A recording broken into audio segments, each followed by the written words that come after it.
లోక్ అదాలత్ లో ఇద్దరి మధ్యన రాజీ రాజీ అయినట్టుగా దాని ప్రకారం ఇచ్చినట్టు. ఇప్పుడు ఆ ల్యాండ్ కి సంబంధించి 17 కోట్లది రిజిస్ట్రేషన్ జరగాలంటే ఇందులో ఉన్నది ఏదన్నా అమ్మి ఇవ్వాలి.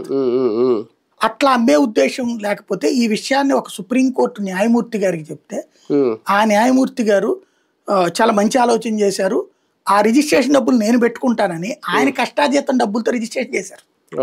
దానికి రిజిస్ట్రేషన్ డబ్బులు ఆయన పెట్టుకున్నారు. ఇంతమంది ఇదేదో ఒక్కడికి ప్రయోజనం కోసం చేసుకున్నట్టయితే మధ్యలో ఇంకోటి అడ్డం పెడతాడు. ఓవరాల్ గా అంతమంది కలిసి చేశారు.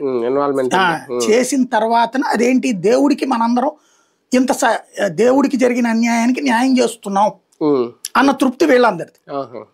మామూలుగా చట్ట ప్రకారం అయితే దొంగతనం కేసులో ఇట్లాగా దాన్ని ఏమంటారు సెటిల్మెంట్ చేయొచ్చు, చేయకూడదు. కానీ కోర్టుకి బేస్ చేసుకుని వీళ్ళంతా చేశారు. వీళ్ళందరూ ఉద్దేశం ఏంటి, దేవుడికి మంచి చేస్తున్నాం, ఆ దేవుడే నాకు ఈ మంచి అక్కర్లేదు, నేరస్తుడి శిక్ష పడాలనుకున్నాడేమో, ఎందుకంటే ఇంకోటి భయపడాలనుకున్నాడేమో, ఇది బయటకు వచ్చింది. వచ్చాక ఆ సిస్టమ్ కి సంబంధించిన ఫైల్ అది కూడా ఈ మధ్యన అప్పట్లో ఈ విషయం మీద వార్తలు మిగతా మీడియా అంతా మేనేజ్ అయ్యి కంట్రోల్ చేశారు, ఎవరు రాయలే. అప్పుడు తెలుగుదేశం మీడియా కూడా రాయలేదు.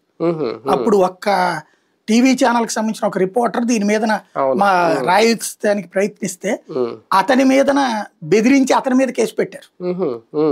అతను డబ్బులు తింటున్నాడు,